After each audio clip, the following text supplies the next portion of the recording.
سيدنا محمد عبده ورسوله ونصلي ونسلم على هذا النبي الكريم سيد المرسلين وعلى آله وصحبه أجمعين. أما بعد، أيها المؤمنون اتقوا الله، أوصيكم وإياي بتقوى الله، فقد فاز المتقون. Muslimin dan muslimat, mudah-mudahan dirahmati Allah Subhanahu wa ta'ala. Di dalam sebuah hadis riwayat daripada Abi Hurairah radhiyallahu anhu, عن النبي صلى الله عليه وسلم قال: من كانت عنده مظلمة لأخيه من عرضه أو من شيء فليتحلله منه اليوم قبل أن يكون دينار ولا درهم إن كان له عمل صالح أخذ منه بقدر مظلمته وإن لم يكن له حسنات أخذ من سيئات صاحبه فحمل عليه أو كما قال. Hadis sahih riwayat Al-Bukhari. Daripada Abi Hurairah radhiyallahu anhu, Nabi sallallahu alaihi wasallam bersabda, sabda Nabi, barang siapa yang di sisinya ada satu daripada penganiayaan terhadap saudara dia, sama ada penganiayaan itu dalam bentuk menjatuhkan maruah saudara dia ataupun apa-apa, falyatahallalhu minhu al-yawm. Nabi kata, maka hendaklah lah ni, hari ni, masa hidup atas dunia ni, minta halal siap-siap.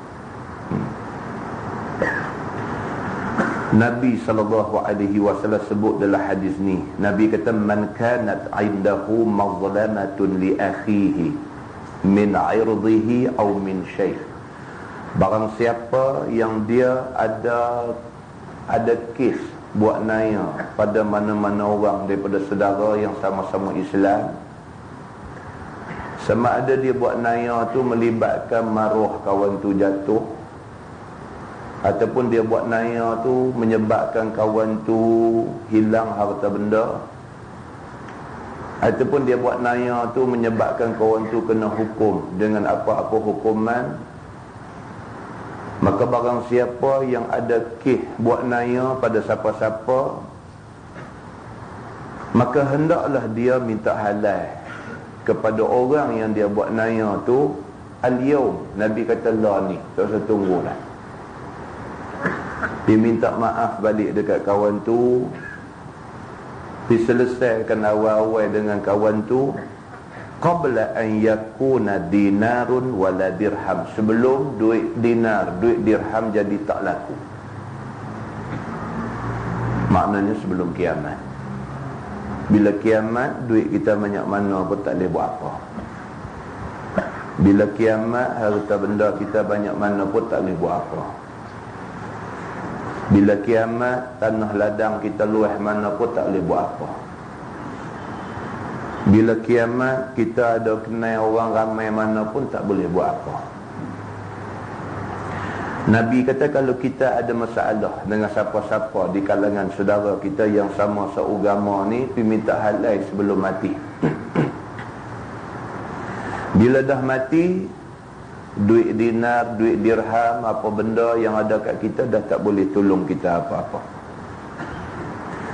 Bahkan Nabi kata, in kana lahu amalun salih ukhiza minhu biqadri mazlamati. Kalau sekiranya orang hak buat naya ke orang ni, dia ada amal salih, dia orang baik, orang bagus, orang semaya, orang rajin puasa, orang rajin buat benda-benda ibadat, Baca Qurannya bagus, zikirnya bagus, dermanya bagus, sedekahnya bagus. Dia ada banyak benda baik yang dia buat di atas dunia ni. Dia ada banyak amalan soleh masa di atas dunia ni. Oleh kerana di samping dia ada buat amal soleh ni, dia ada buat naya ke orang. Ukhiza minhu biqadri mazlamatih. Esok pahala dia baca Quran, pahala dia puasa sunat, pahala dia sembahyang sunat, pahala-pahala hak dia duk buat ni Tuhan ambil, Tuhan bagi ke kawan yang dia buat zalim. Wa illam yakun lahu hasanatun ukhiza min sayyiati sahibihi fa humila alaihi. Dah Tuhan ambil segala pahala dia bagi ke orang hak dia buat naya tak ada minta maaf di atas dunia dulu, dah habis pahala dia ambil bagi ke orang tu, masih ada lagi dosa dia. Tuhan ambil dosa orang yang kena naya tu bagi ke dia. Hadis itu hadis sahih riwayat Al-Bukhari. Muslimin dan muslimat yang dirahmati Allah sekalian, hadis tu pendek tapi dia bawa ingatan yang cukup mendalam dekat kita semua. Takkanlah umur kita 40, umur kita 50, umur kita 60 malam ni kita tak ada buat naya siapa-siapa. Kita sendiri tanya diri kita. Takkanlah umur kita ada malam ni kita tak pernah buat naya siapa-siapa. Kita tak pernah menjatuhkan maruah siapa-siapa. Kita tidak pernah cerca, caci, maki hamun, fitnah siapa-siapa. Takkan kita tak ada buat dosa dengan siapa-siapa. Kalau ada, pergi minta ampun, minta maaf cepat-cepat. Kalau tidak, kita akan jumpa satu hari di mana duit ringgit tak boleh tolong kita apa-apa. Hari di mana pada masa tu amalan soleh yang ada dekat kita Tuhan nanti ambil, Tuhan nanti bagi ke orang yang kita dah buat naya. Kalau dah ambil habis pun masih ada lagi dosa kita dengan dia, Tuhan ambil pula dosa dia bagi ke kita. Hadis itu hadis sahih riwayat Al-Bukhari.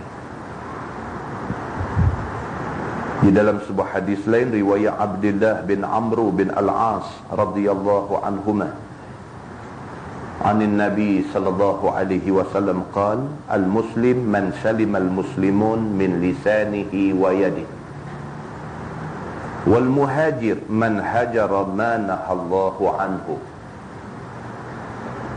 Nabi kata orang Islam adalah orang yang menyelamatkan orang Islam lain daripada bencana lidah dia dan daripada tangan dia. Kalau betul kita orang Islam, Nabi kata kita sepatutnya jadi manusia yang pelihara lidah kita. Kita tak kata lebih kurang dekat saudara yang seagama dengan kita.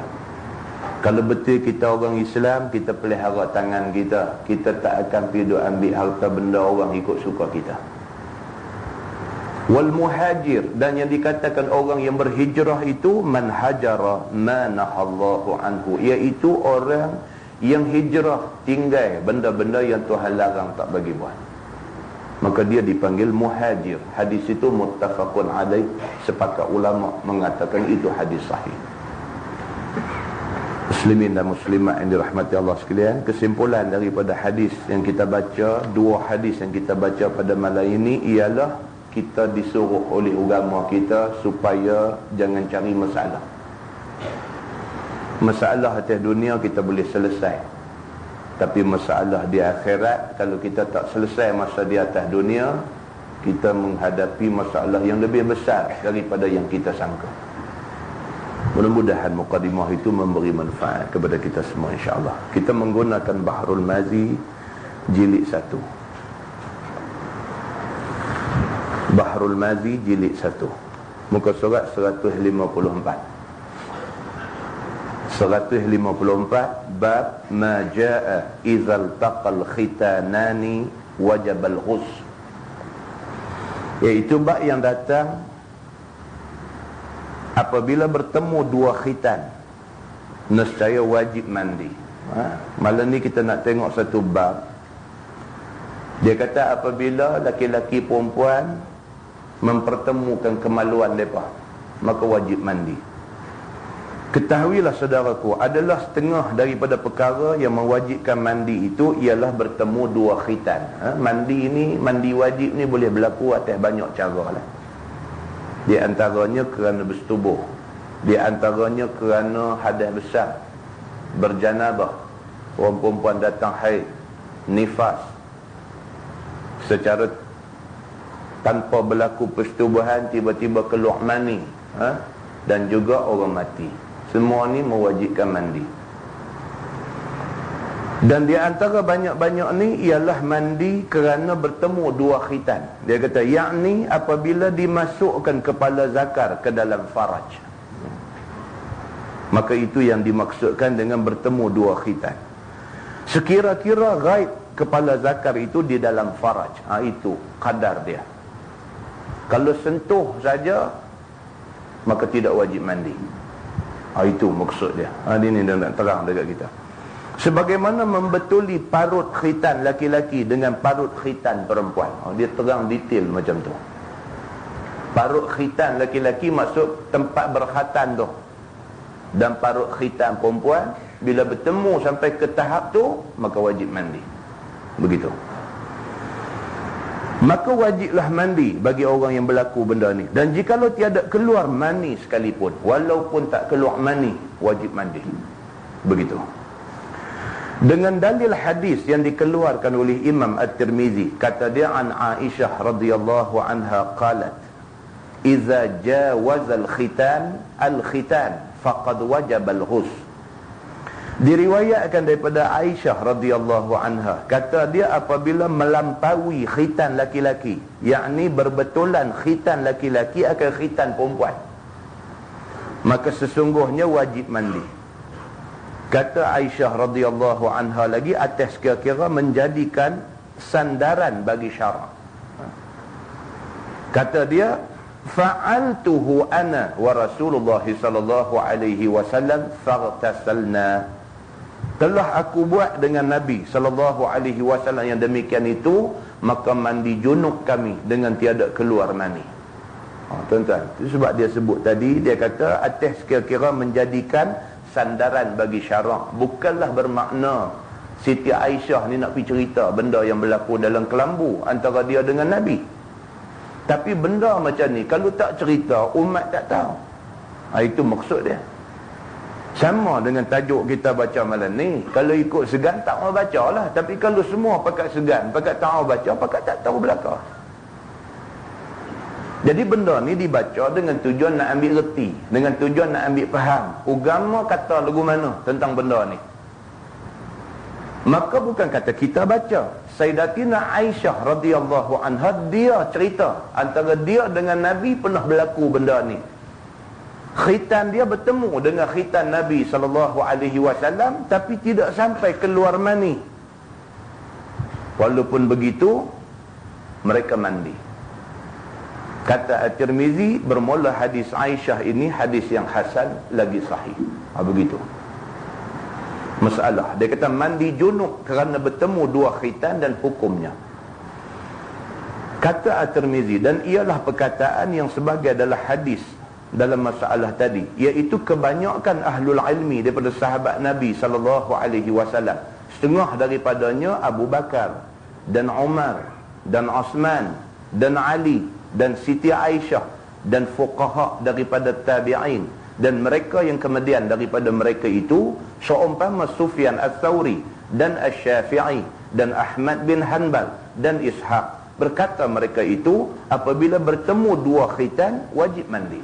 Tu dia punya ramai daripada Aisyah sendiri isteri Nabi, sampailah sahabat-sahabat Sayyidina Abu Bakar, Umar, Osman, Ali, sampailah kepada sahabat-sahabat, sampailah kepada tabi'in, sampai kepada imam-imam, Imam Syafi'i, Imam Hanbali, semua sekali sepakat mengatakan apabila laki-laki perempuan bertemu dua khitan, masuk pada kadar tempat yang berkhatan itu, maka pada ketika itu wajib mandi.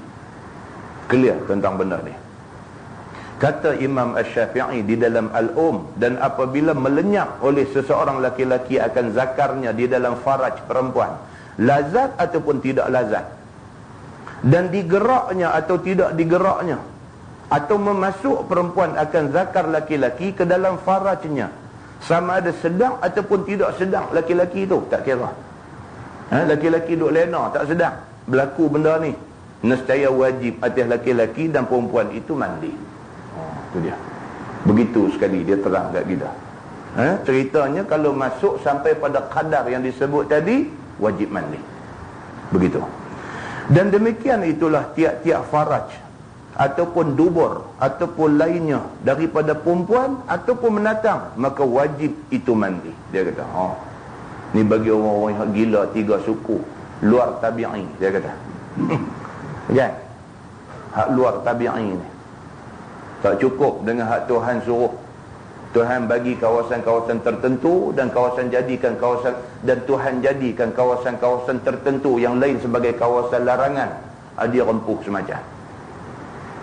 Dia rempuh semacam. Tak kira dia rempuh hak mana pun, kalau melepasi kadar yang disebutkan sebagai khitan tadi, maka wajib mandi. Begitu. Dan demikian itulah tiap-tiap faraj ataupun dubur dan lainnya sama sahaja. Dia kata serta derhaka dia akan Allah pada mendatangkan yang demikian pada lain daripada perempuannya. Kalau dia pergi buat lain daripada isteri dia, derhaka dia dengan Tuhan. Kalau dengan isteri sekalipun dia ambil jalan belakang, derhaka dia dengan Tuhan. Apatah lagi lain daripada isteri, binatang dan sebagainya, derhaka dia dengan Tuhan. Dan juga dia haramkan atas laki-laki mengerjakan dubur isterinya di sisi kami Asy-Syafi'i. Tak boleh, haram, dia kata. Begitu juga haram ia tubuh isterinya yang sudah mati. Haram juga. Tuan-tuan, dalam fiqh ni, kita bila mengaji agama, mengaji fiqh ni, dia panggil benda-benda ni ihtimal. Ihtimal maksudnya dia buat spekulasi. Dia buat spekulasi, dia andaikan kalau berlaku. Pasal akan ada dalam ramai-ramai, dalam sejuta orang, takkan tak ada seorang yang tiga suku. Dalam sejuta ni takkan tak ada seorang yang 3 suku. Isteri dah mati dah, dia tak tahu macam mana kasih sayang dia kepada isteri dan sebagainya, dah mati dah, dia pergi buat lagi benda ni, maka berdosa dia ni. Masalah mandi junub kerana tapak tangan, ini pula ceritanya. Adakah kalau orang keluarkan mani dengan menggunakan tapak tangan, dia juga kena mandi junub?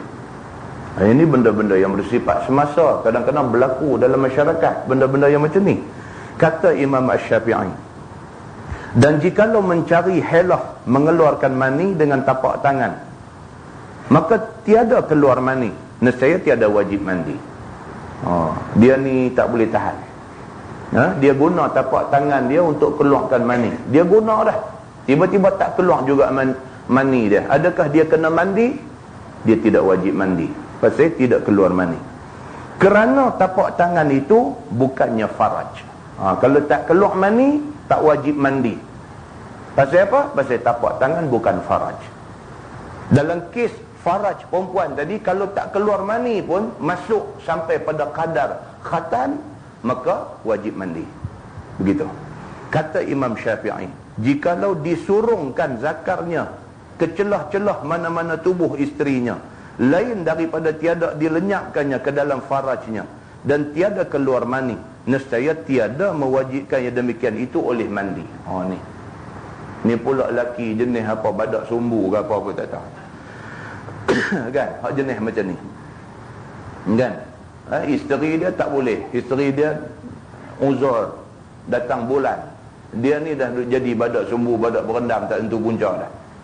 Maka dia guna mana-mana tubuh isteri dia. Dia guna mana-mana tubuh isteri dia dengan tujuan nak puaskan nafsu dia. Dia guna, dia duk buat benda tu tapi tak keluar mani. Kalau tak keluar mani, tidak wajib mandi. Kerana anggota tubuh selain faraj bukan faraj, maka tak keluar mani, tidak wajib mandi. Begitu. Dan tiada kami wajibkan mandi itu, melainkan bahawa diraibkan di dalam faraj sendirinya ataupun dubur. Dia kata hak ni baru wajib mandi, depan ataupun belakang. Kalau masuk melebihi kadar yang disebut tadi, keluar mani ke tak keluar mani ke, wajib mandi. Begitu. Maka adapun mulut ataupun lain daripada itu, daripada jasad isterinya, maka tiada mewajibkan mandi sekiranya tiada terbit mani. Itu saya duduk terang, udur sangat. Dia lagu tu. Masalah bertemu dua khitan dan makna hadisnya.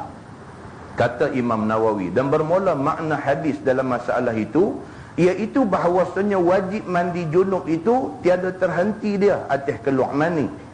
Bahkan manakala lenyap kepala zakar di dalam faraj, maka wajiblah mandi atas laki-laki dan perempuan. Oh, ini bagi kes normalnya. Bagi kes biasa, kalau suami dengan isteri dia berlaku persetubuhan sehingga lenyap kadar yang mewajibkan mandi, walaupun tak keluar mani, tetap wajib mandi. Begitu. Maka ini tiada khilaf padanya pada hari ini. Sampai hari ini tak ada ulama yang khilaf tentang benda ni. Ia juga ada khilaf setengah sahabat dengan setengah mereka yang kemudian daripada mereka itu. Tetapi kemudiannya telah tersimpul ijma'. Sepakat mengatakan kalau sekiranya jalan depan ataupun jalan belakang masuk melebihi kadar yang disebutkan, keluar mani atau tidak keluar mani, wajib mandi. Yang tu tidak ada khilaf. Kata ashab kita, dan jikalau melenyap seseorang akan kepala zakarnya di dalam dubur isterinya, atau dubur sama-sama laki-laki, ataupun di dalam faraj binatang, ataupun dubur binatang, nescaya wajib mandi. Itu dia. Sama ada yang kena masuk itu hidup ataupun mati, sama ada besar ataupun kecil, sama ada yang demikian itu daripada qasad ataupun lupa. Ada ke piduk lupa benda tu? Kan, tapi dalam agama ni dia andai kalau terlupa. Dia tengok dubur lembu, dia terlupa. Ajaib sangat sampai begitu. Dia kata, dan sama ada dengan kehendak sendiri ataupun kena paksa. Ada orang main paksa dia, bubuh pistol atas kepala dia, itu dia lembu balang hampir kat lembu tu, kebau balang hampir dekat kebau tu. Dia kena paksa. Kalau dia tak buat, orang nak tembak kepala dia, maka dia pergi buat, dia kena mandi wajib. Begitu.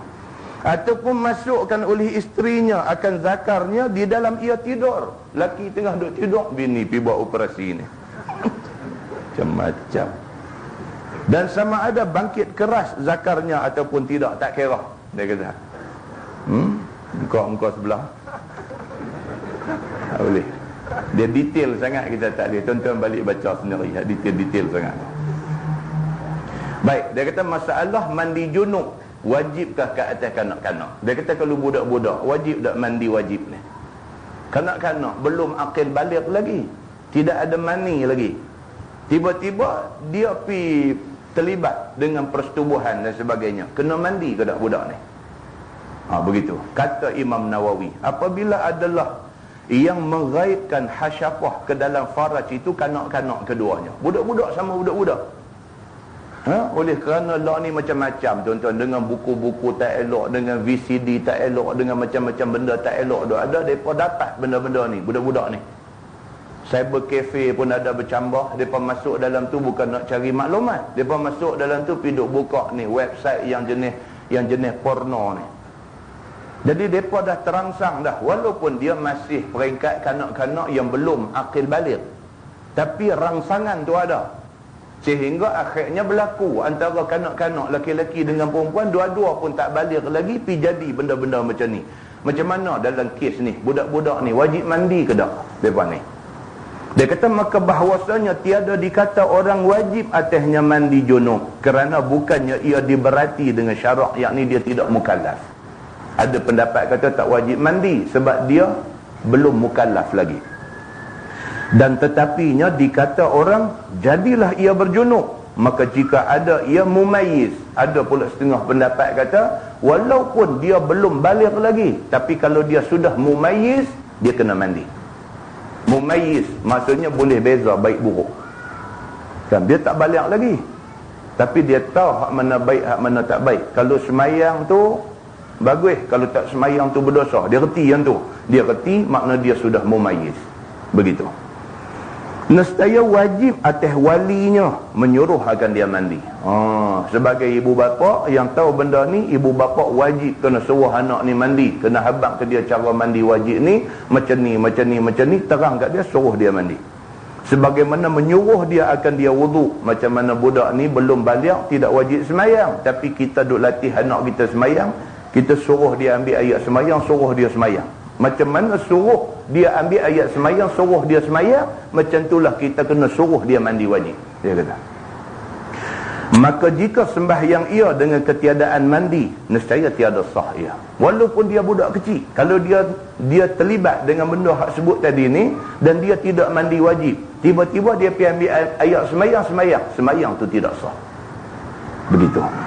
Dan jika tiada ia mandi sampai baligh, nescaya wajib atasnya mandi. Kalau dia ni pak dia tak suruh, sampailah dia akil baligh, maka bila dia akil baligh esok, dia wajib mandi pada hari dia akil baligh tu. Begitu. Dan jika mandi ia pada masa kanak-kanak, kemudian baligh ia, nescaya tiada lazim akan dia ulang mandi. Begitu. Kemudian hak bawah tu dia ulang lagi, tuan-tuan turun nombor 415 hak bawah tu. Masalah dia kata mandi junubkah kalau jima' zakar berbalut. Ni. Suami dengan isteri bersetubuh dalam keadaan suami pakai kondom. Itu dia panggil zakar berbalut. Adakah kena mandi wajib? Kata Imam Nawawi, dan jikalau membalut tu bukan membulut. Kata Imam Nawawi, dan jikalau membalut seseorang atas zakarnya dengan pauca kain. Ada kau pula. Dan memasukkannya ke dalam faraj perempuan, maka padanya 3 wajah bagi ashab kita. Yang sahih daripadanya dan yang masyhur bahawasanya wajib atas keduanya mandi. Kalau balut sekalipun masuk melepasi kadar yang disebutkan, wajib mandi juga. Begitu. Dan yang keduanya tiada wajib itu semua, kita pegang yang sahih tadi, iaitu wajib mandi. Tuan-tuan tengok bawah lagi. Mandi junubkah kalau jima' dengan zakar binatang? Punya tak senonoh punya kerja. Kata Imam Nawawi, dan jikalau memasuk perempuan akan zakar binatang ke dalam farajnya, nescaya wajib atasnya mandi junub. Wajib juga. Kalau macam-macam masalahnya, kita pergi dengan sup torpedo, dengan gearbox, dengan macam-macam tu ada kan. Dia pergi beli torpedo tu, dia kata tak mau buat sup, dia kata nak beli balik je. Jadi benda macam ni, adakah dia wajib mandi? Dia wajib mandi. Kalau sekiranya dia guna benda-benda hak binatang punya untuk nak puaskan nafsu dia. Dan jikalau memasuk ia akan zakar laki-laki yang telah dibuang, maka ada padanya 2 wajah. Yang asah daripada keduanya, wajib atasnya mandi. Siapa akan duduk potong bawang tinggal ke atas jalan, jumpa kat hamba Allah ni, dia ambil balik, dia pergi pakai dah rumah. Juga wajib mandi. Mesti kena mandi wajib. Dia ini fiqh tuan-tuan. Dia buat andaian kalau berlaku benda-benda begini. Masalah dia kata mandi junubkah jika letak zakar di atas faraj. Ni dia tak masuk, dia letak di atas saja. Kata Imam Nawawi, telah berkata ulama, tiada dikehendaki hakikat bertemu 2 khitan itu, yakni pertemukan sungguhnya, kerana khitan perempuan itu sebelah atas farajnya. Dan apabila masuk zakar di dalam faraj, tiada menyentuhkan dia. Bahkan makna bertemu, yakni melenyapkan zakar ke dalam faraj. Dengan kerana itu, ijma' ulama' bahawasanya jikalau letak seorang laki-laki akan zakarnya di atas kemaluan perempuan dan tiada dimasukkannya, nescaya tiada wajib mandi atasnya, yakni atas laki-laki dan atas perempuan. Maka menunjuklah atas kehendak sentuh dan bertemu, yakni berbetulan antara khitan laki-laki dan perempuan pada waktu masuknya. Kalau letak saja, maka tidak kena mandi wajib, tidak wajib mandi. Begitu. Tajuk baru, dia kata bab ma jaa annal ma minal ma. Itu bab yang datang bahawasanya ayam itu daripada ayam. Ayam itu daripada ayam, maksudnya kerana keluar ayam mani, maka wajib guna ayam untuk mandi wajib. Itu maksudnya. Yakni mandi junub itu dari sebab turun mani, dia kata. Ketahuilah saudaraku, sanya telah dikeluarkan oleh Imam At-Tirmizi hadis yang menunjukkan bahawasanya seorang yang jima' itu tiada mandi junub dia, melainkan keluar mani. Dia kata ada satu hadis yang menceritakan, kata orang yang berjima' itu tidak payah mandi wajib kalau sekiranya tidak keluar mani. Ada satu hadis yang macam tu. Suami isteri bersetubuh tidak keluar mani. Oleh kerana tidak keluar mani, tak payah mandi. Ada hadis yang kata macam tu. Cuba kita tengok. Dia kata demikianlah pada awal-awal Islam. Itu hadis zaman awal Islam dulu. Kemudiannya dinasahkan dia. Kemudian hadis tu cancel, tak pakai. Zaman awal Islam dulu, kalau berlaku persetubuhan suami isteri, tiba-tiba tidak keluar mani, maka tidak wajib mandi. Itu cerita zaman awal Islam. Kemudiannya hukum itu dimansuhkan, tak pakai. Pakai hukum hak baru apa dia? Bila berlaku jima' antara suami isteri dan jima' itu melepasi kadar yang disebutkan tadi, maka wajib mandi. Mani keluar ke tak keluar, wajib kena mandi. Itu hukum yang dipakai sehingga hari ini. Hadis dia an Ubay bin Ka'ab radhiyallahu anhu qala innama kana al-ma'u min al-ma' rukhsatan fi awalil Islam summa nuhiya anha. Maksudnya diriwayatkan daripada Ubay bin Ka'ab radhiyallahu anhu, kata dia hanya sahaja adalah mandi junub dari sebab keluar air mani itu ialah izin pada awal Islam sahaja, kemudian ditegahkan daripadanya, yakni tiadalah dibenarkannya demikian itu. Bahkan apabila masuk sahaja kepala zakar ke dalam faraj, maka wajib mandi atas keduanya. Itu hak duk pakai lah ni. Hukum dulu dah tak pakai dah. Maka dengan hadis ini fahamlah kita akan maksudnya, bahawasanya sebelum lagi ditegah, maksudnya sebelum hukum itu dimansuhkan, maka apabila seseorang itu memasukkan zakar ke dalam faraj dengan tiada keluar mani, maka tiada wajib mandi. Itu hukum lama, dia kata. Hanya basuh sahaja zakarnya, kemudian ambil ayat semayang dan boleh semayang. Itu hukum dulu. Allah tak boleh dah. Begitu. Kata At-Tirmizi, hadis Ubay bin Ka'ab ini hadis yang hasan lagi sahih. Masalah mandi junub tiada keluar mani, dia kata. Kata Imam At-Tirmizi, dan hanya sahaja adalah mandi junub dari sebab keluar mani itu hanyalah pada awal Islam. Kemudian dinasahkan dia, dimansuhkan dia. Demikianlah telah meriwayatkan oleh ketiadaan seorang daripada sahabat Nabi sallallahu alaihi wasallam. Setengah daripada mereka ialah Ubay bin Ka'ab dan Rafi' bin Khadij. Dan bermula amal atas ini di sisi kebanyakan ahli ilmi atas bahawasanya apabila jima' seorang laki-laki akan isterinya pada farajnya, nescaya wajib atas keduanya mandi, dan jika tiada keluar mani sekalipun. Tuan-tuan buka muka sebelah, tengok tajuk baru. Bab fi man yastayqadha fayara balalan wala yadhkuru ihtilaman. Ini satu tajuk lain pula. Dia kata bab pada mereka yang jaga daripada tidur, bangkit tidur, maka melihat ia akan basah, dan tiada ingat dia akan mimpi bersetubuh di dalam tidurnya. Dia tidur, bakit-bakit tengok kain basah, dan dia tak ingat pula semalam adakah mimpi mimpi tentang jima' dan sebagainya. Dia tak pasti. Cuma yang pastinya kain dia basah. Begitu. Apa hukum orang macam ni? Ketahuilah saudaraku, sekarang masuk pula kita membicarakan mandi junub orang mimpi. Dia kata sahnya telah dikeluarkan oleh Imam At-Tirmizi hadisnya.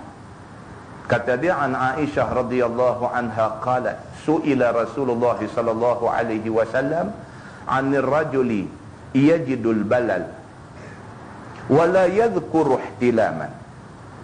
Diriwayatkan daripada Aisyah radhiyallahu anha. Kata Aisyah disoal akan Nabi sallallahu alaihi wasallam tentang seorang laki-laki yang mendapat dia akan basah mani di kainnya,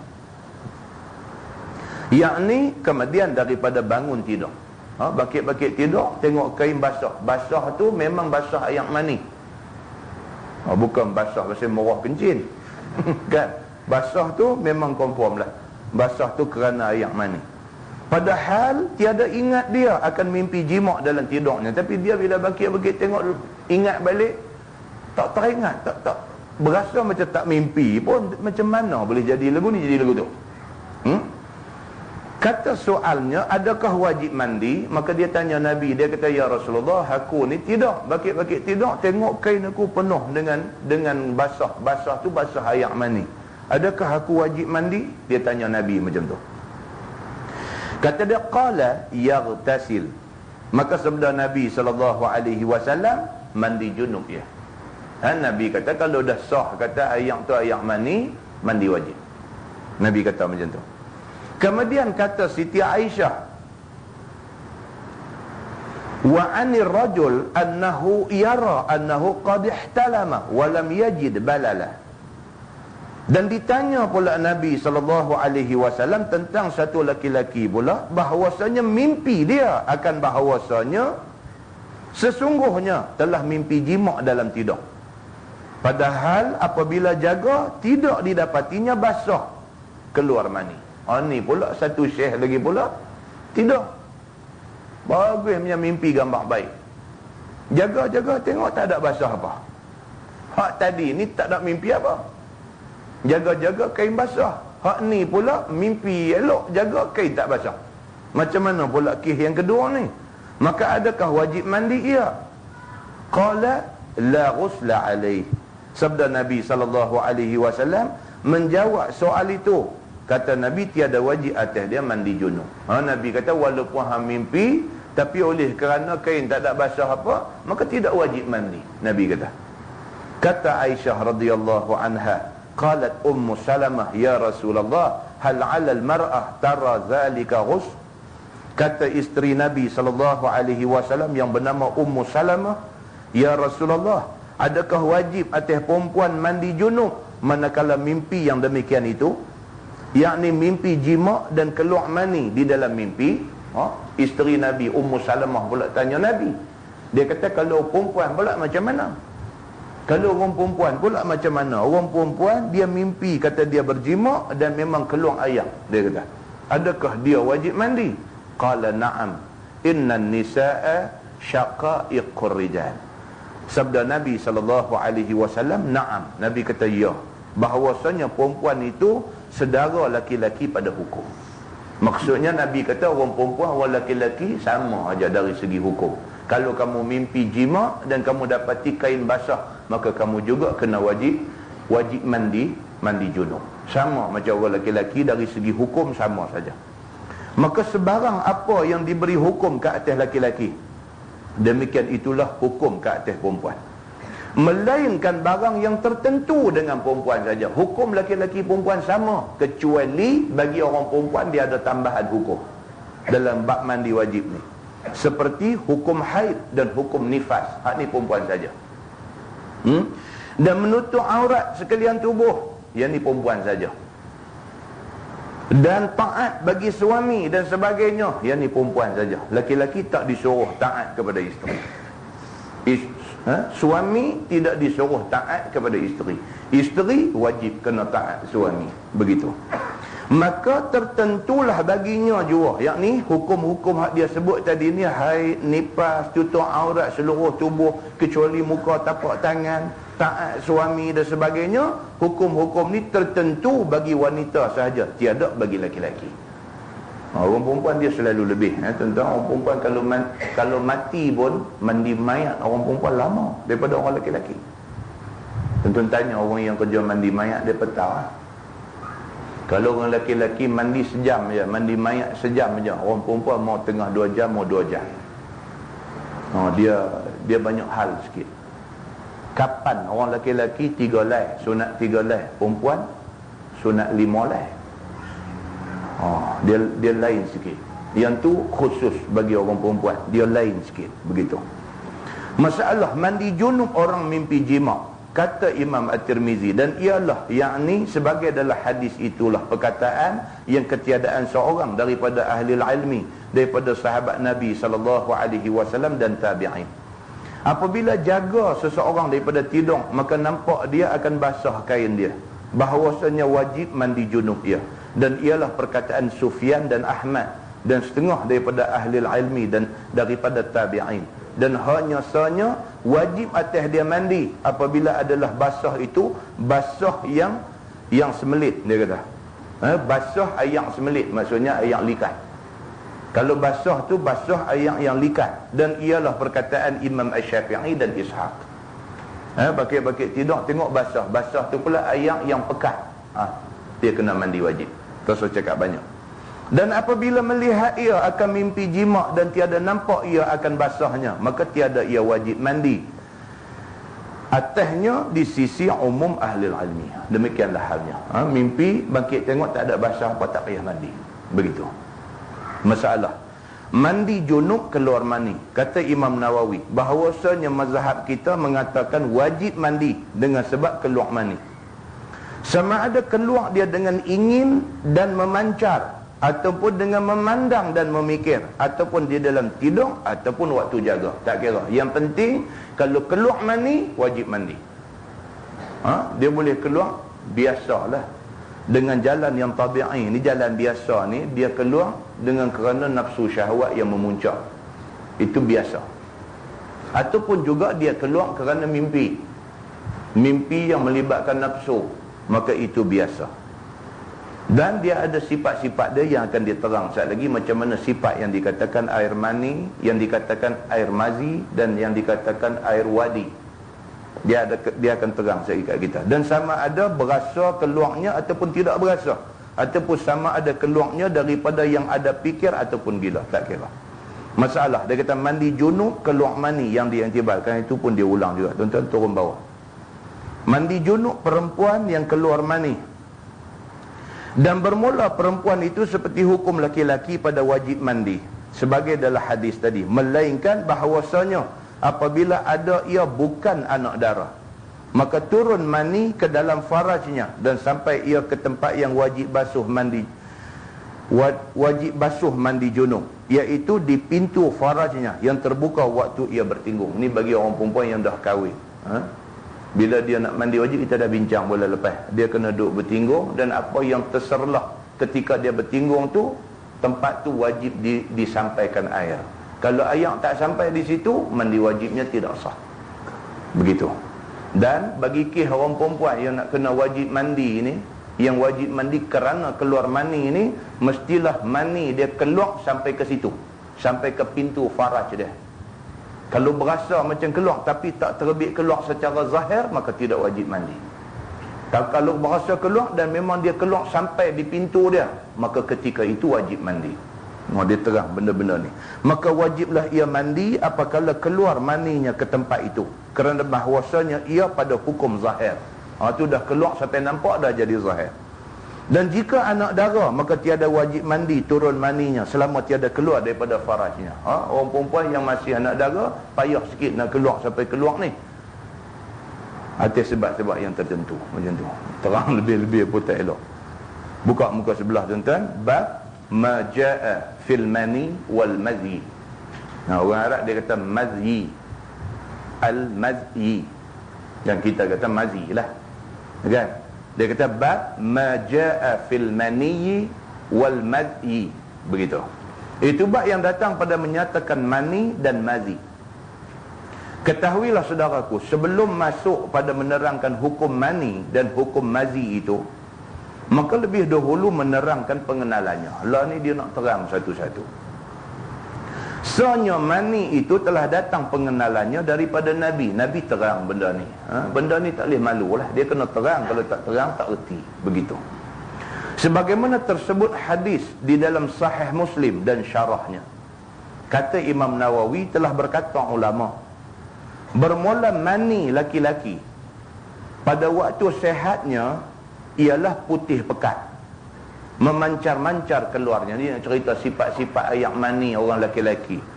Orang laki-laki ni kalau dia jenis orang sehat badan, jenis orang sehat, air mani dia warna putih dan pekat, dan keluar dia pula memancar-mancar.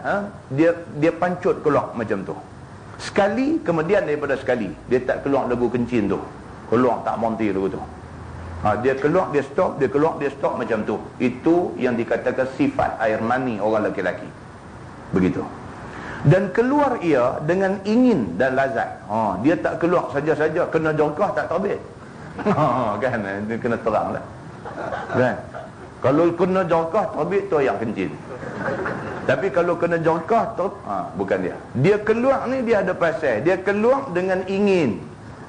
Memang dia ni pun duk satu macamnya, duk aram, duk syok dekat siapa ke macam mana ke orang main jerkah. Keluar tu bukan kerana jerkah, tapi kerana dia memang duk pasang keinginan dah sebelum tu. Begitu. Dan keluar dia pula mesti disertai dengan lazat. Begitu. Dan apabila keluar ia beriring dengan keluarnya itu lemah sendi, dia kata. Bila keluar benda ni, lagu ajak pergi pasal malam pun tak mau dah. Dia jadi tak larat dah lagu tu. Kan? Dia terang sampai lagu tu. Dan baunya pula seperti bau mayang korma, dia kata. Bau ayak mani ni dia macam bau mayang korma, kan? Macam tu. Ataupun hampir sebagai bau tepung yang beruli, dia kata. Ataupun bau macam tepung yang orang uli dah nak buat roti canai ni. Dia bau macam tu, dia kata, kan? Dan kata qil, apabila kering maka jadilah baunya sebagai bau kencing, dia kata. Dan ada pendapat kata kalau biar bagi kering, hidup com dia bau hancin macam air kencing. Itu yang dikatakan air mani laki-laki. Dia kata itulah sifat-sifatnya, dan terkadang berbeza setengahnya dengan setengah, serta kekal pada keadaannya mani. Tak boleh lah, tak boleh kata tepat macam tu. Antara orang sihat, orang tak sihat tak sama. Orang sihat macam dia sebut tadi. Orang tak sihat mungkin dia keluar kala cendol ke, dia keluar kala macam-macam kala dia nanti keluar. Jadi dia berbeza mengikut orang yang berbeza. Orang sihat, orang tak sihat tak sama. Orang muda, orang tua tak sama. Dia ada sikit kelainan. Tapi apapun benda ni dipanggil mani. Dia kata macam tu. Dan iaitu seorang yang sakit, maka jadilah maninya itu cair dan juga kuning. Ni kalau orang sakit. Sakit lama dah duduk sakit, kan? Dia akan keluar color dia lain sikit dan dia cair. Begitu. Ataupun tiada bagus oncang maninya. Dia ni ada masalah pundi-pundi, kencing dia pun apa pekakeh dalam badan dia tu ada problem. Maka dia akan jadi macam ni. Dia akan keluar color pelik-pelik dan sebagainya. Maka meleleh ia dengan tiada lazat dan tiada syahwat. Maka dia akan jadi macam ni. Dia akan keluar color pelik-pelik dan sebagainya. Maka meleleh ia dengan tiada lazat dan tiada syahwat. Dia tak keluar memancar dan memancut. Dia keluar meleleh. Ini makna tak apa sihat. Kena pergi cari tabib apa berubat apa. Kalau dia duduk main macam tu, makna tak apa sihat. Dia kata. Baik. Ataupun bagi orang yang membanyakkan jima, dia kata, ni kaki ni. Sampai tak boleh botoh sikit jadi pasal. Botoh sikit jadi pasal. Dia jenis orang macam ni. Ada orang jenis macam ni. Itu sebab agama dia sebut. Agama dia sebut. Dia kata bagi orang yang membanyakkan jima, maka merah ia. Ayak mani dia keluar merah. Pasal apa? Ini kena tanya doktor ke, tanya orang biologi, dia tahu. Sebab ayak mani ni dia asal-asal darah. Darah tu dia proses lama-lama baru dia membentuk nutfah. Dia membentuk ayak mani. Saya di kolej matrikulasi itu metallurgy, metal. Dia buat kajian tentang besi, metal. Berdasarkan kepada surah Al-Hadid. Dalam Quran ada satu surah, nama surah itu surah Al-Hadid. Al-Hadid makna dia besi. Dia buat kajian. Dan ternyata di hujung kajian dia di peringkat PhD tentang besi ni, sungguh rupa-rupanya macam yang Tuhan sebut dalam Quran ni, besi macam tu. Dahsyat tuan-tuan. Islam ni kalau kita pergi buat kajian, kita akan dapati memang dahsyat Islam ni. Allah punya ilmu ni meliputi segala ilmu dan kepandaian manusia dalam dunia. Seorang lagi pensyarah kita nak panggil main ni, dia ni doktor medik ni, doktor perubatan. Dia nak bagi syarahan tentang embryo ni, embryology, tentang janin dalam perut ni, berdasarkan kepada ayat Quran yang cerita manusia ni jadi daripada nutfah, setitik mani, kemudian menjadi alaqah, menjadi darah, kemudian menjadi mudghah, menjadi seketul daging, kan? Kemudian Tuhan jadikan izam, jadikan tulang. Kemudian Tuhan kata fakasawnal izama lahma, kemudian kami balut tulang itu dengan daging. So dia nak main bercakap tentang benda tu. Yang tujuan cakap dia tu ialah supaya pelajar-pelajar sains di matrikulasi ni nampak God is great. Tuhan ni maha besar. Saya sebut di masjid Brown Garden baru ni, ada satu budak di Batos ni, dia University Technology UTM, dia ambil bidang sains samudra kan. Dia buat kajian pasal dalam Quran Tuhan ada sebut tentang satu garis pemisah di antara ayat masin dengan ayat tawar. Ada ayat dalam Quran, kita ingat dah ayat tu. So dia buat kajian berdasarkan ayat tu. Dia guna kertas pH tu nak pergi check tentang apa nama ayat ni. Ternyata dapat memang ada satu garisan, satu line yang neutral. Dia tidak masin dan dia tidak ayat tawang. Dia betul-betul ayat neutral. Tuhan Maha Kuasa. Tapi dia ni, dia buat budak UTM ni, sains samudra ni, dia buat kajian di peringkat bachelor. Peringkat bachelor. Dia buat kajian tentang garis pemisah ayat masin, ayat tawang. Rupa-rupanya hak Tuhan sebut dalam Quran ni betul semua. Rupa-rupanya orang hak duk lawan Quran ni 5 perut 3 serangkai kan? Buta perut tak ada akal, tak ada pasal yang pergi duk lawan Quran tu. Kita tak kaji tentang kebenaran Quran, kita pergi duk kata ayat Quran ni tak boleh pakai, tak sesuai, tak relevan dan sebagainya. Ini 5 perut 3 serangkai.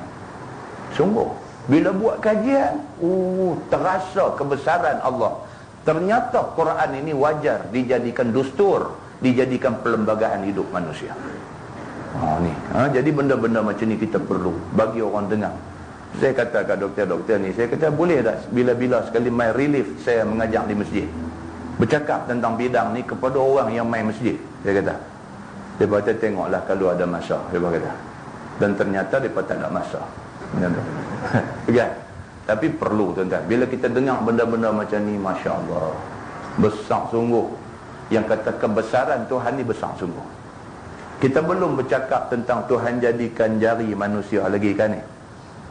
Banana ni, jari manusia ni Tuhan boleh bagi jadi tak sama. Tuhan bagi jadi tak sama, sehingga kan tak usah buat teknologi apa lah ni, semua manusia boleh tiru. Tuan-tuan nak buat apa? Buat pasport, ada sindiket buat pasport tipu. Buat kredit kad, ada sindiket buat kredit kad tipu. Tapi bila pakai sistem ni, kita nak akses pintu-pintu security, nak masuk pergi tempat-tempat yang sulit ni, pakai akses cap jari, tak ada orang boleh tiru. Melainkan dia kena kerat ibu jari kita buat pergi, baru pintu tu buka. Maknanya teknologi yang manusia cipta ni, last sekali dia patah balik mai kepada hak Tuhan kata dalam Quran juga. Tak lebih. Akal manusia ni pandai, bukan tak pandai, tapi tak boleh nak think kebijaksanaan Allah Subhanahu wa ta'ala. Cantik Islam, agama kita ni cantik tuan-tuan. Amat tidak wajar kalau sekiranya kita kata Islam tidak sesuai. Amat tidak wajar. Orang yang kata Islam tidak sesuai ni adalah orang yang tidak fahami Islam sebenarnya. Dia macam tu. Nah, itu selingan kita masuk taman tadi hilang tu habis semua. Ni cerita orang yang membanyakkan jima' ni, dia kata maka merah, ayak mani dia terbit kalau merah, dan jadi ia sebagai ayak daging. Dia kata dia jadi lagu tu aja, dan terkadang keluar darah sebetul-betul darah. Ni kalau sampai tiap-tiap jam duk berjima', lah sekali dia terbit darah saja. Kan? Dia terbit darah saja, bini dia kata, abang pun main haid juga, dia kata. Jadi masalah lepas tu. Baik, dia kata dan apabila keluar mani yang berwarna merah, maka ialah suci yang mewajibkan mandi. Wajib mandi juga. Pasal apa? Pasal dia terbit tu atas sifat-sifat tadi ni. Dia datang lazat, dan terbit dia pula melemahkan sendi dan sebagainya, maka dia wajib mandi juga. Sebagaimana jikalau ada ia putih juga, tak kira kalau merah ke kalau putih ke, kalau sekiranya terbit atas jalan tadi ni, maka dia wajib mandi juga. Kemudian bahawasanya ketentuan mani yang diiktimadkan pada keadaannya mani, yang telah dimuktamadkan bahawa itu air mani, iaitu 3 macam. Yang pertama, keluar ia dengan keinginan serta lemah sendi mengiringi keluar dia. Yang tu tanda kata yang keluar tu air mani. Dia keluar tu kerana kita dalam keinginan nafsu syahwat. Dan bila keluar pula kita jadi lemah, dia kata. Dan keduanya, baunya serupa bau mayang korma. Dia kata, bau tu, walaupun kalau dia merah, tapi bau macam tu juga. Dan ketiganya, keluarnya memancut-mancut. Dia keluar dalam keadaan pancut macam tu. Maka tiap-tiap satu daripada ini yang tiga memadalah pada mengisbatkan keadaannya mani. Dia kata kalau macam tu keadaan dia memang mani dan tiada disyaratkan terhimpun padanya, dan apabila tiada didapati satu daripada tiga ini, maka tiadalah dihukumkan dengan ketiadaan maninya. Okey, bawah tu. Dan ada pun mani perempuan, ni pula cerita orang perempuan, maka ialah kuning cair. Yang kata air mani orang perempuan ni, dia keluar dalam warna kuning dan dia agak cair, dan terkadang putih. Ia kadang-kadang putih macam mani orang lelaki, kerana lebih kuat inginnya. Kalau keluar putih tu makna nafsu perempuan ni cukup kuat, maka dia keluar color putih. Dan baginya dua ketentuan yang boleh dikenai dengan salah satunya. Pertamanya, bau dia sebagai bau mani laki-laki, sama juga. Dan keduanya, lazat keluarnya dan habis inginnya mengiringi keluarnya. Orang perempuan bila dia dah keluar mani, dia tak mau dah, dia jadi macam tu. Kata segala ulama, dah wajib mandi dengan sebab keluar mani dengan barang mana sifat sekalipun. Tak kira lah, bila keluar aja mani maka wajib mandi. Begitu masalah mani dan mazi dan hadisnya. Wahai saudaraku, sebenarnya telah dikeluarkan oleh Imam At-Tirmizi hadis tentang perbezaan hukum mani dan mazi. Kata dia, an Ali bin Abi Talib radhiyallahu anhu qala sa'altu an-nabiy sallallahu alaihi wasallam 'anil madhi faqala minal madhi al-wudu' wa minal maniyyi al-ghuslu. Diriwayatkan daripada Sayyidina Ali radhiyallahu anhu, kata dia, telah aku tanya akan Nabi sallallahu alaihi wasallam daripada hukum madhi dengan wasitah al-Miqdad bin al-Aswad, adakah wajib mandi ataupun ia najis? Sayyidina Ali ni menantu Nabi. Sayyidina Ali ni selain daripada dia sepupu Nabi, dia juga menantu Nabi. Dia ni satu orang laki-laki yang kuat keinginan. Maka air mazi dia ni selalu keluar. Dia pun nak rimah lah. Jadi dia nak tahu apa hukum air mazi ni. Adakah air mazi hukum sama macam air mani? Tapi oleh kerana dia menantu Nabi, dia nak tanya segan kat Pak Mentua, kan? Tak lagu kita lah, kan? Tapi duduk sembang dengan Pak Mentua leceh lah, kan? Jadi dia ni, dia ada masalah ni tentang ni, dia nak tanya Nabi. Jadi nak tanya direct dekat Pak Mentua ni. Jadi Pak Mentua lagu duk angkat kening kat dia pula. Jadi leceh. Jadi oleh kerana itu, Sayyidina Ali sudah memakai satu wasitah. Wasitah maksudnya pakai satu middleman, satu orang tengah. Dia sudah pakai Al-Miqdad bin Al-Aswad. Dia panggil Al-Miqdad, hang tolong tanya Ustaz. Dia kata, hang tolong tanya Nabi Ustaz tentang mazi ni. Mazi ni macam mana? Hang tanya Ustaz. Pasal dia segan dekat Pak Mentua. Maka sebab pun aku suruh Al-Miqdad itu kerana malu aku bertanya Nabi dengan sendiriku pada hukum ini, dengan sebab dia mentua aku. Sayyidina Ali kata, segan lah nak tanya. Aku menantu dia Pak Mentua aku nak tanya tak syok, kan? Yang ni Nabi itu bapa isteriku, sedangkan aku kuat keluar air ingin. Dia kata aku penyakit tu, dia kuat keinginan. Orang Arab sama tuan-tuan, orang Arab kebanyakan macam tu, kan? Dia makan kambing, kan? Dia orang Arab, makanan dia kibas lah, kan? Masa saya duduk mengaji di Nilampuri dulu, Allah, bila main rombongan Arab ni daripada Al-Azhar apa semua, kan, mereka main buat lawatan ke Nilampuri, main 3 orang, kan? Kira kita kena spare 2 ekor kambing. Sekok tu sure dah habis, kena spare 2 ekor kot dia nak lajak lagi. Spare kambing, bagi kambing pula mereka bukan mau masak-masak cerewet ni, panggang aja, kemudian kita lepas pergi ayam asam kita sini ni, ayam asam utara ni, hak pedas ni, kan? Ayam asam restoran Sadar ni, kan? Bagi dia cicah. Allah, dengan peluh mocik dengan apa, mula-mula orang kaya serban dulu, lepas tu tak pergi jubah di sidai api. Terus siapa kata apa, start aja sekong habis. Ingat buat pasal dengan Arab. Yang herannya tak ada pula darah-darah tinggi apa mereka ni, kan? Gimana buat tahu? Yang kita ni sudah kata daging kambing, daging lembu pun nak makan berpantang-pantang, susah betul.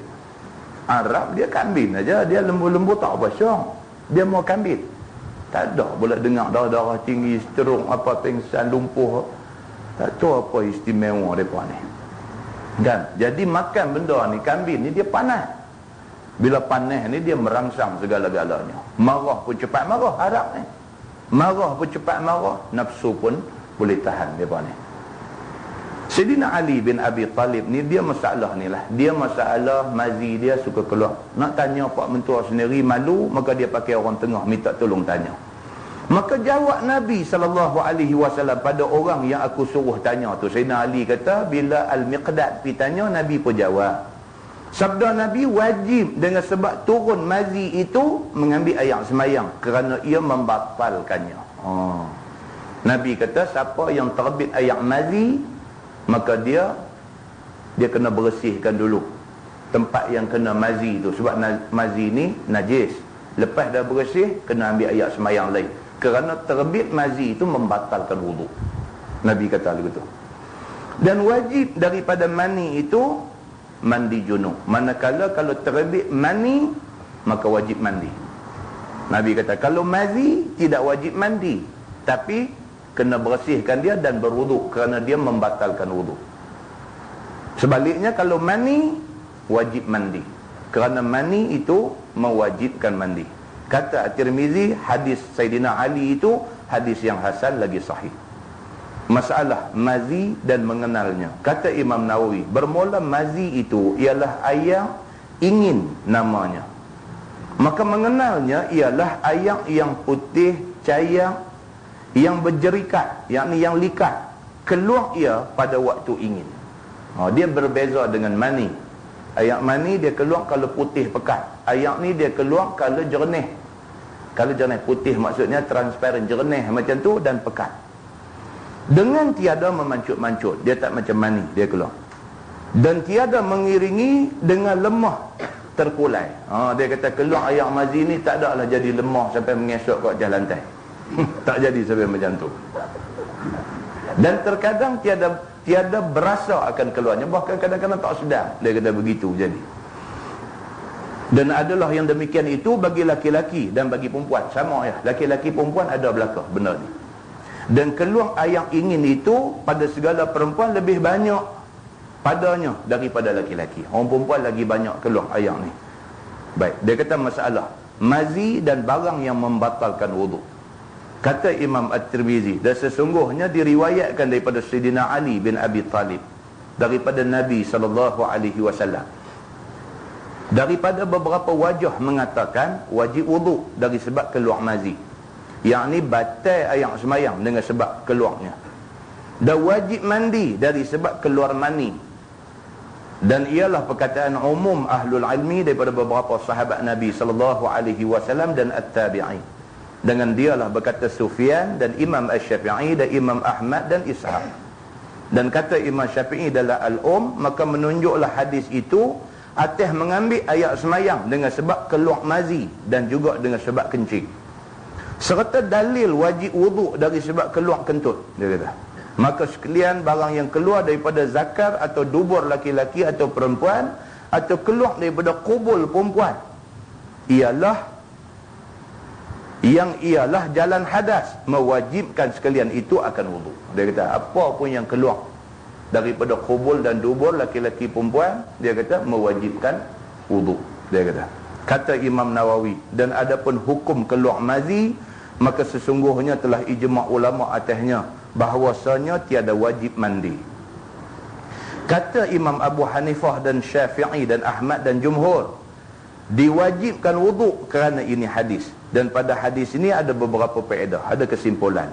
Yang pertama, bahawasanya tiada diwajibkan mandi. Bila keluar mazi, tidak wajib mandi. Yang kedua, bahawasanya diwajibkan wuduk. Ayat semayang batal, memang kena ambil lain. Yang ketiga, bahawasanya mazi itu najis. Begitu. Maka kerana inilah mewajib Nabi SAW akan membasuh zakat. Dan yang dikehendaki dengan dia di sisi Imam Asy-Syafi'i dan Jumhur, ialah basuh barang yang kena akan dia oleh mazi. Tang mana kena basuh. Bukannya basuh sekalian zakat. Tak payah semualah, tang mana kena aja basuh.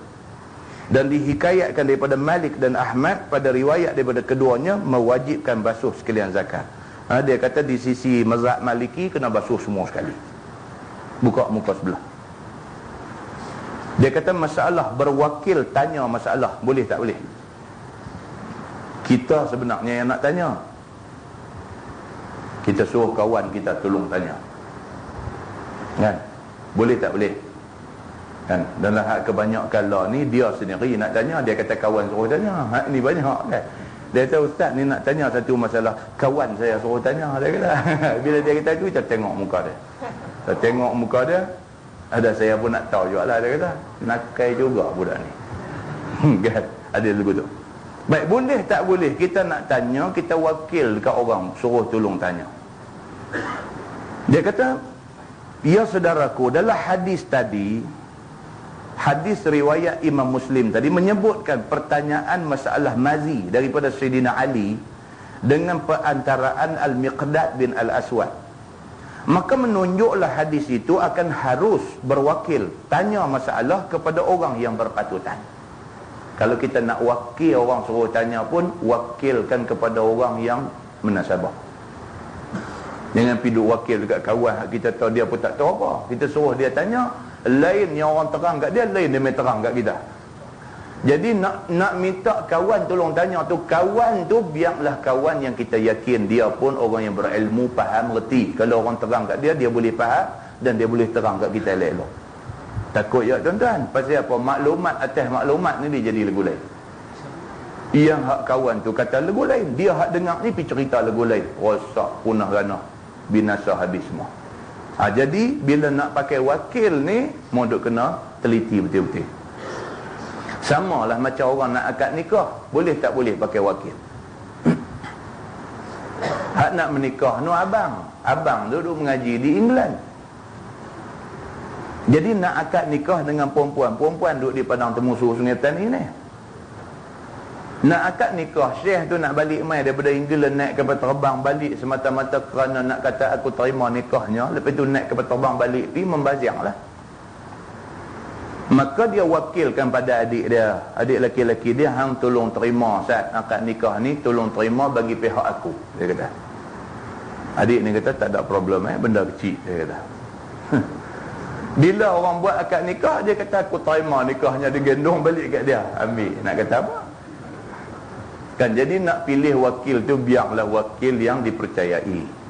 Itu maksudnya kan. Dia mengaku jadi kat dia. Kan, mengaku jadi kat dia. Jadi tak boleh. Baik, dia kata jadi kalau kita nak wakilkan orang suruh tolong tanya, biarlah orang yang kita pilih untuk jadi wakil tu juga orang yang ada ilmu, yang faham tentang benda-benda ni.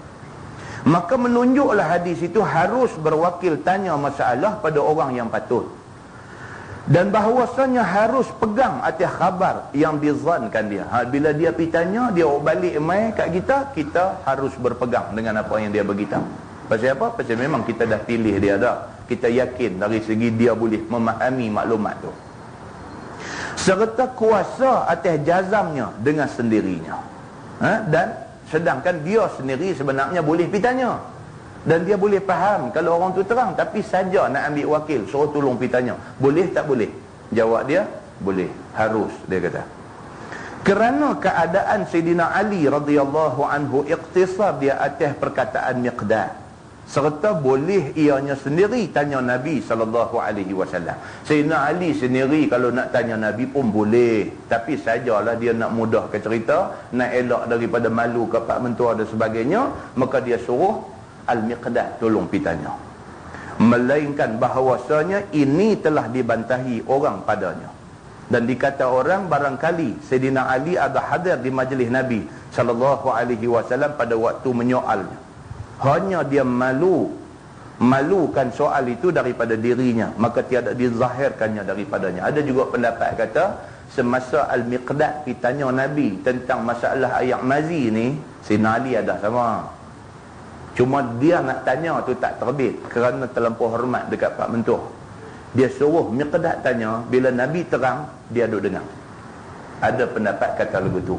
Bukanlah kata Sayyidina Ali suruh Miqdad hampir tanya Nabi, Nabi habang apa, hamil habang kat kuda. Ada pendapat kata lagu tu.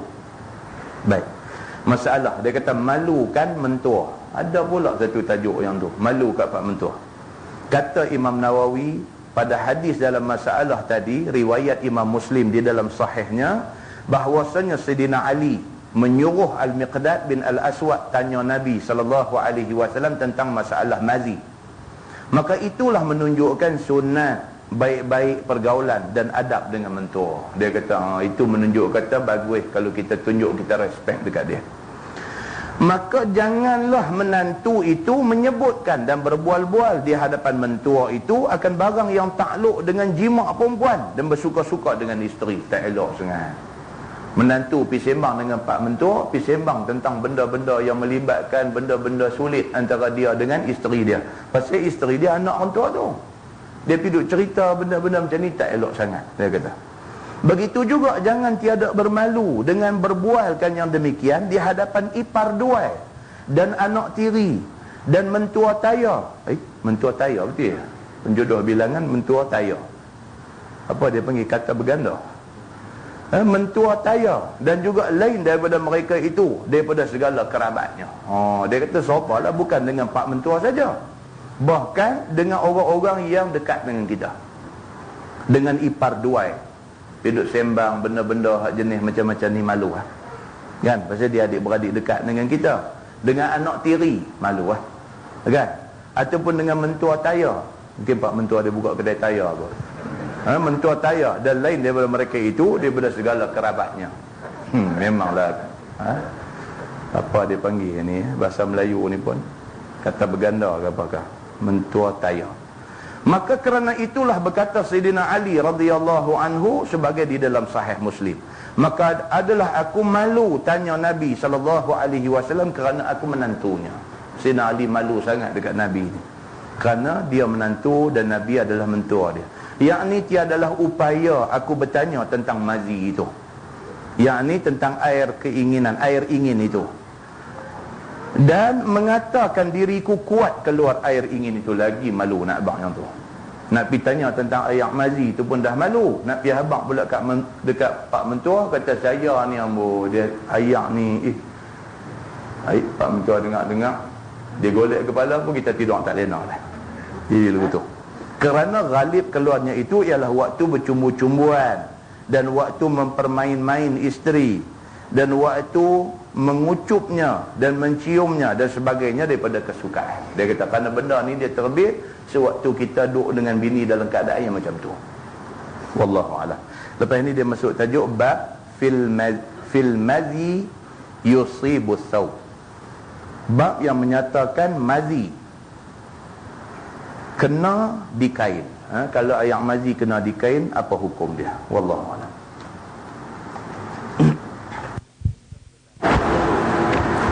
Minta jelaskan tentang akikah anak laki-laki dan anak perempuan. Kalau bayar duit boleh ke tidak? Orang-orang lah ni tuan-tuan. Orang-orang lah ni dia kira nak bayar duit Semua pakai bayar duit. Masuk korban pun pakai bayar duit ya. Papilah nak buat tang mana, negeri mana, nak kampung mana, lembu ke kebau ke kambing ke apa punya pasal. Aku bagi duit, pahala bagi mai kat aku. Mudah ya kan? Kalau sebelah KL, sebelah Petaling Jaya lah ni, mati pun bayar duit. Mati. Kan bila mati, dia hanya perlu telefon syarikat ni. Syarikat yang menguruskan hal ehwal dan soal mati ni. Company ni nanti mai, dia terus buat keluar package. Dia ada package A, package B dan package C. A itu package orang-orang kaya. B itu orang-orang sederhana. C itu package ekonomi dia panggil. Dan dia letaklah apa nama item-item dia secara detail. Kan dia buat satu-satu. Start daripada mandi mayat sagu hati berapa, kain kapan berapa harga, apa dengan cendana, dengan apa yang mawang apa semua lah. Dia tulis semua item tu secara detail, dia tulis harga berapa apa semua sampai semayang mayat sampai apa, korek liang keranda apa semua dia pukul sekali berapa harga dia. Sat lagi package yang B, package yang C harga dia tak sama. Dia kira macam tu kan. Jadi maknanya apa? Maknanya dunia Allah ni kan, dunia Allah ni orang mau semua mudah, semua cepat, dan semangat gotong royong apa semua ni semakin pudar dan semakin padam. Dah, kita sedang tak sedang benda tu jadilah dalam masyarakat kita. Dan kita pun tak mau kata baik ke tak baik ke sebagainya. Memanglah kalau gotong royong kok mana pun lebih baik, kok mana pun lebih baik. Tapi memandangkan orang Allah ni dia kalut. Kerja lah ni dengan tak tahu nak abang lah, berlari lah ni. Kerja lah ni bukan kerja berjalan melenggang, boleh duduk kat tangan kiri kanan dah. Dia kalut, berlari. Pagi-pagi gelap-gelap keluar pergi kerja, gelap-gelap pagi keluar pergi kerja. Pukul 6, pukul 7 baru nak balik sampai di rumah. Balik sampai di rumah terus terjun masuk dalam bilik air mandi, bumbang. Sabun jatuh pun tak ada ambil dah. Cebok tak atas kolah jatuh atas lantai pun bukan nak ambil, tolong sepak pula lagi. Pasal kita kalut. Keluar pakai kain baju apa semua, lari. Start kereta main, sedang-sedang, oh serban tak ada pakai. Jadi begitu. Kan? Dia kalut. Allahu Akbar. Masa 24 jam juga sehari kan. Tapi dia jadi lagu macam masa ni macam tinggal 16 jam. Kita berasa lagu tu tak dan. Berasa pagi atau petang. Petang-petang atau malam. Bila mai hari Hamis tak ada mengajar masjid mana berasa lega kan. Berasa lapang sikit. Balik tak kalut sangat. Malam cuma nak baca Yasin apa lebih kurang gitu aja. Dia tak ada kalut sangat. Bila mai hari malam ada kerja ni dia kalut ni tak tahu nak apa. Itulah keadaan manusia lah. Bukan seorang, semua orang pun rasa macam tu. Kan oleh kerana keadaan hidup manusia lah ni jadi macam tu, dia jadi ni benda-benda macam ni semua ni. Semua nak bayar duit. Dia nak pergi tunggu tengok orang sembelih lembu tu. Apatah lagi nak pergi tolong simpai ekor lembu, nak tarik bagi rebah, nak tambat tarik kaki ikat pokok sawah. Dia berasa buang masa. Sebab masa tu dia rasa kalau dia guna untuk hak benda lain lebih lagi berfaedah bagi dia. Dia rasa macam tu. Maka akhirnya apa? Nak buat korban. Berapa satu bahagian berapa? 200 nak ambil pi. Dia kira pahala bagi mereka dia. Hampa pilah buat. Sedangkan dalam agama pi tengok darah terbit keluar waktu sembelih lembu itu yang membawa kepada sedar kita tentang hakikat korban tu sendiri. Kan? Jadi orang lah dia potong-potong. Dia nak cepat. Maka jadilah soalan macam-macam ni. Dia kata minta penjelasan akikah anak laki-laki dan anak perempuan. Kalau pakai bayar duit boleh ke tak? Kan? Cerita dia macam ni lah. Cerita dia nak kata tak boleh kata. Boleh, tetapi kurang afdal. Boleh, tetapi kurang afdal.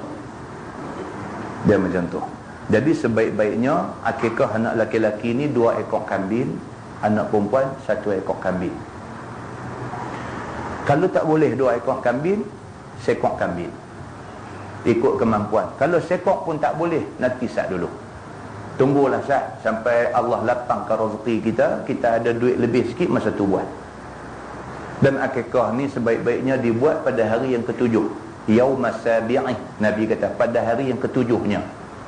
Tak dan hari ke-7 sebab suntuk duit tak ada dan sebagainya, boleh genjak sikit. Sampailah anak ni belum balik, kita masih boleh buat akikah. Sampai dah anak ni balik, kita ni duk suntuk sedia, tak dan juga, tak apalah. Walaupun anak tu dah besar, sampai dia belum berumah tangga, boleh lagi kita buat akikah untuk dia. Yang penting akikah ni sunat yang dituntut kita sedaya upaya cuba buat. Buat tu pula bukan sekadar bagi duit. Dia suruh pula kita pergi tengok kambing tu disembelih, dilapah, dan dia suruh kita sendiri kalau boleh ambil daging ni sedekahkan kepada orang dan sebagainya, buat masak makan bagi mana apa semua. Dia suruh kita buat semua ni supaya kita rasa kemanisan ibadat yang kita buat tu. Jadi kalau soalan kawan kita tanya bayar duit saja boleh ke tak? Boleh. Tidak jadi salah, tetapi kurang afdal. Yang kedua, wasiat. Dia kata saya masuk insurans. Jadi bolehkah saya mewasiatkan separuh duit daripada insurans itu untuk buat apa ni? Surah selepas mati. Surau. Untuk buat surau selepas mati. Wasiat ni tuan-tuan kita kena faham. Dalam masyarakat Melayu, dia keliru tentang wasiat. Mula-mula sekali kita kena faham, wasiat disuruh oleh agama. Dalam Quran Tuhan suruh supaya orang-orang yang nak mati ini, dia tinggalkan wasiat kepada orang-orang yang terdekat dengan dia. Maksudnya orang yang bukan waris.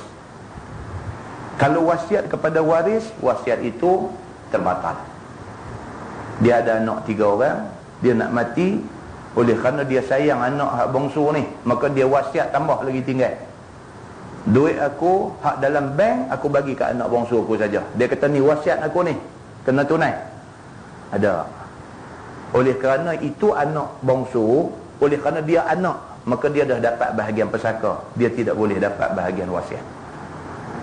Walaupun dia tinggal pesan ni sampai dah nak mati, nampak dah, memandang dah nampak teruk dah, dia sebut lagi benda tu, tetap tidak boleh ditunaikan kerana dia melanggar hukum agama. Kan? Ataupun dia wasiat ke jalan maksiat. Dekat nak mati dah pun dia pesan lagi ni, aku peringatkan apa ni, duit 10,000 tu dia kata pergi bagi kat tok puang Hindu tu. Misalnya dia pergi kata lagu tu. Tak boleh laksanakan walaupun itu pesan dia sebelum dia mati, kerana melanggar hukum agama. Begitu. Itu latar belakang yang dikatakan wasiat. Baik, wasiat ni pula mesti diberikan kepada orang yang bukan waris. Bukan waris maksudnya bukan orang yang boleh mendapat pesaka. Mesti. Yang tu adalah satu kemestian. Jadi dia kata di sini, saya masuk insurans, boleh tak saya wasiat separuh duit insurans saya tu untuk buat surau selepas saya mati. Yang ketiga, syarat dia mestilah wasiat itu tidak melebihi 1/3 daripada seluruh harta peninggalan dia. Duit hak dia tinggal banyak mana? Kalau dia wasiat 10,000, tengok-tengok duit hak dia tinggal 12,000, maka tak boleh jalan 10,000. Dia hanya jalan takat 1/3 saja. Kalau dia tinggal 12,000, 4,000 saja jalan. Walaupun dia wasiat 10,000, jalan 4,000 saja. Jadi dalam bab ni lah, yang pertama sekali kita nak sebutlah, insurans tu pastikanlah insurans hak cara Islam. Insurans hak cara Islam. Kemudian duit tu pula, kalau dia nak wasiat untuk buat surau, boleh. Tapi dengan syarat, dia tidak melebihi kadar 1/3 daripada keseluruhan harta yang ditinggalkan. Begitu. Kemudian dia tanya tentang zakat. Zakat ni kita dah terang banyak kali dah. Wallahualam. Yang baik itu daripada Allah, yang tak baik silap saya. Kita tangguh dengan tasbih kafarah dan suratul Asr. Subhanallah. اللهم صل على محمد في الأولين والآخرين وسلم ورضي الله تبارك وتعالى عن سادتنا أصحاب سيدنا رسول الله أجمعين. بسم الله الرحمن الرحيم. الحمد لله رب العالمين حمدا يوافي نعمه ويكافئ مزيده. يا ربنا لك الحمد كما ينبغي لجلال وجهك الكريم وعظيم سلطانك. رضينا بالله ربا وبالإسلام دينا وبمحمد نبيا ورسولا. اللهم افتح علينا فتوح العارفين وارزقنا فهم النبيين بجاه خاتم المرسلين. اللهم فقهنا في الدين وعلمنا التأويل واهدنا صراطك المستقيم. اللهم أرنا الحق حقا وارزقنا اتباعه وأرنا الباطل باطلا وارزقنا اجتنابه. اللهم اجعل جمعنا جمعا مرحوما وتفرقنا من بعده تفرقا معصوما. وصلى الله على محمد وعلى آله وصحبه وسلم والحمد لله رب العالمين. السلام عليكم.